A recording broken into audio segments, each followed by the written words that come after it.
White House National Security Advisor John Bolton said on Sunday he believed the bulk of North Korea's weapons programs could be dismantled within a year, as the United States and North Korea resumed working-level talks. Bolton told CBS's Face the Nation that Washington has devised a program to dismantle North Korea's weapons of mass destruction, chemical, biological and nuclear, and ballistic missile programs in a year, if there is full cooperation and disclosure from Pyongyang. If they have the strategic decision already made to do that and they're cooperative, we can move very quickly, he said. Physically we would be able to dismantle the overwhelming bulk of their programs within a year. He said Secretary of State Mike Pompeo will likely discuss that proposal with the North Koreans soon. The Financial Times reported that Pompeo was due to visit North Korea this week, but the State Department has not confirmed any travel plans. South Korea media reported on Sunday that Sung Kim, the U.S. ambassador to the Philippines, met with North Korean officials on Sunday at the border village of Panmunjom within the demilitarized zone separating the two Koreas to coordinate an agenda for Pompeo's next visit to North Korea. Kim's delegation delivered Pompeo's letter to Kim Yong-chol, a top Pyongyang official who met Pompeo and U.S. President Donald Trump ahead of last month's historic summit between Trump and North Korean leader Kim Jong-un in Singapore, Yonhap news agency said, citing an unnamed diplomatic source. Some experts disputed Bolton's optimistic time frame for decommissioning the North's weapons. It would be physically possible to dismantle the bulk of North Korea's programs within a year, said Thomas Countryman, the State Department's top arms control officer under President Barack Obama.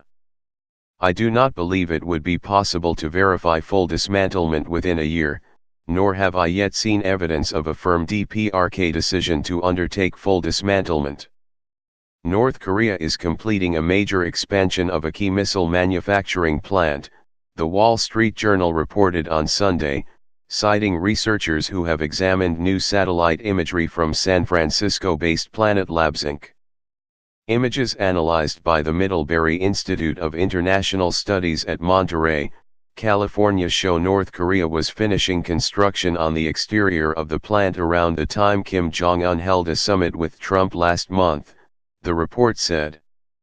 The Chemical Material Institute in Hamhung makes solid-fuel ballistic missiles, which could allow North Korea to transport and launch a missile more quickly, compared to a liquid fuel system that requires lengthy preparation. Last week, 38 North, a website run by the Johns Hopkins University, said satellite imagery showed the North had been upgrading its Yongbyon nuclear complex. None of this activity technically violates any agreement Kim may have made, said Vipin Narang, an associate professor at MIT's Security Studies program. What it suggests is that Kim has no intention of surrendering his nuclear weapons.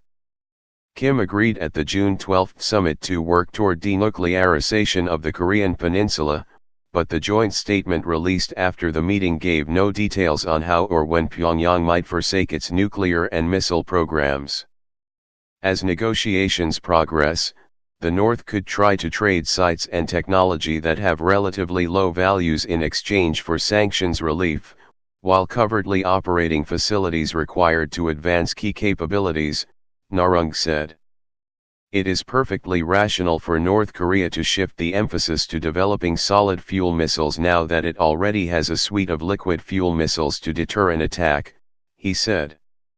Trust but verify. Siegfried Hecker, a nuclear scientist and Stanford University professor, has predicted it would take around 10 years to dismantle and clean up a substantial part of North Korea's Yongbyon nuclear site. U.S. intelligence is not certain how many nuclear warheads North Korea has. The Defense Intelligence Agency is at the high end with an estimate of about 50, but all the agencies believe Pyongyang is concealing an unknown number, especially smaller tactical ones, in caves and other underground facilities around the country. The U.S. intelligence agencies believe North Korea has increased production of fuel for nuclear weapons at multiple secret sites in recent months and may try to hide these while seeking concessions in nuclear talks with the United States, NBC News quoted U.S. officials as saying on Friday. The Washington Post reported on Saturday that U.S. intelligence officials have concluded that North Korea does not intend to fully give up its nuclear arsenal and is considering ways to hide the number of weapons it has. It also reported Pyongyang has secret production facilities, according to the latest evidence they have.